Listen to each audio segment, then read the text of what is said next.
آئیے بڑھتے ہیں آیت نمبر 30 کی طرف، تلاوت کرتے ہیں۔ یا نساء النبی من یأتی منکن بفاحشۃ مبینۃ یضاعف لها العذاب ضعفین وکان ذلک علی اللہ یسیرا۔ لفظی ترجمہ دیکھتے ہیں۔ یا نساء، اے بیبیوں یا اے عورتوں، النبی، نبی صلی اللہ علیہ وسلم کی، من، جو کوئی، یاتی، آئے، منکنہ، تم میں سے،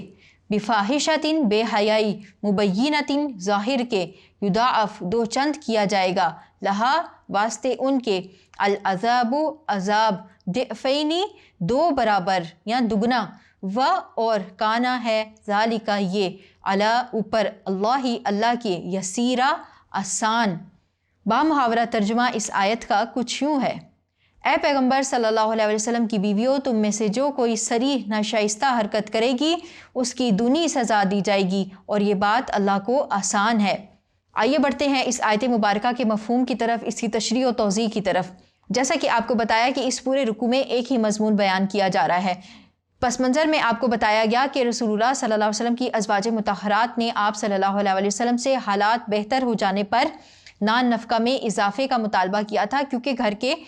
امور چلانے مشکل ہو رہے تھے۔ ہم اس بات کا جب ہسٹری میں مطالعہ کرتے ہیں تو ہم اس بات کو جانتے ہیں کہ رسول اللہ صلی اللہ علیہ وسلم کے گھر میں 3 دن تک فاقہ رہتا تھا، حتیٰ کہ کھجور بھی کھانے کو نہیں ہوتی تھی، یا کبھی کبھی صرف کھجور، پانی اور ستو کے ساتھ گزارا کیا جاتا تھا۔ تو ایسے حالات میں اس طرح کا مطالبہ کر لینا ایک فطری بات تھی، شاید کہ وہ مطالبہ پورا کر دیا جائے، لیکن یہاں پر اس آیت مبارکہ میں جو ہم نے پیچھے مطالعہ کی ان میں یہی فرمایا گیا کہ ازواج مطہرات ہونے کے ناطے ان کی یہ ذمہ داری بنتی ہے کہ وہ آخرت کی زندگی کو دنیا کی زندگی پر ترجیح دے دیں۔ پھر اس آیت مبارکہ میں ایک طرح کے غصے کا اظہار کیا جا رہا ہے، تنبیہ کی جا رہی ہے، سرزنش کی جا رہی ہے ازواج مطہرات کی، کہ جو کوئی بھی رسول اللہ صلی اللہ علیہ وسلم کو ایسی باتوں کے ذریعے ایذا پہنچانے کی کوشش کرے گا تو اس کو دگنی سزا، دگنا عذاب دیا جائے گا۔ ایک تو یہ کہ بذات خود کوئی غلط فعل سر انجام دیا جائے، پھر اس کے بعد اس کی بہرحال سزا تو آپ کو ملے گی، لیکن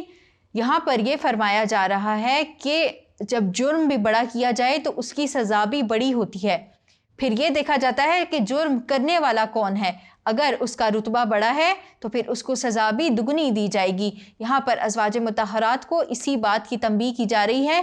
کہ اگر وہ رسول اللہ صلی اللہ علیہ وسلم کو ان باتوں کے ذریعے ملول کریں گی، ان کو غمزدہ کریں گی، تو ان کو اللہ تعالیٰ دوہرا عذاب دے گا، جیسے کہ باقی لوگوں کے لیے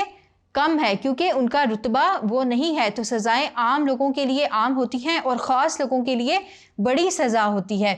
تو یہاں پر رتبے کے اعتبار سے فرمایا جا رہا ہے کہ چونکہ وہ ازواج مطہرات ہیں، ان کی ذمہ داری بڑی ہے، وہ مومنین کی مائیں ہیں، ان کو آنے والی نسلوں کے لیے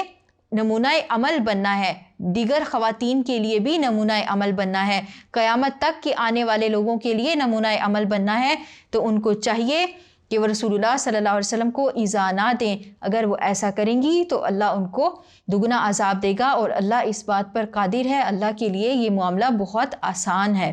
یہ تھا اس آیت کا مفہوم، امید کرتی ہوں آپ کو سمجھ آئی ہوگی۔ آئیے بڑھتے ہیں اگلی آیت کی طرف۔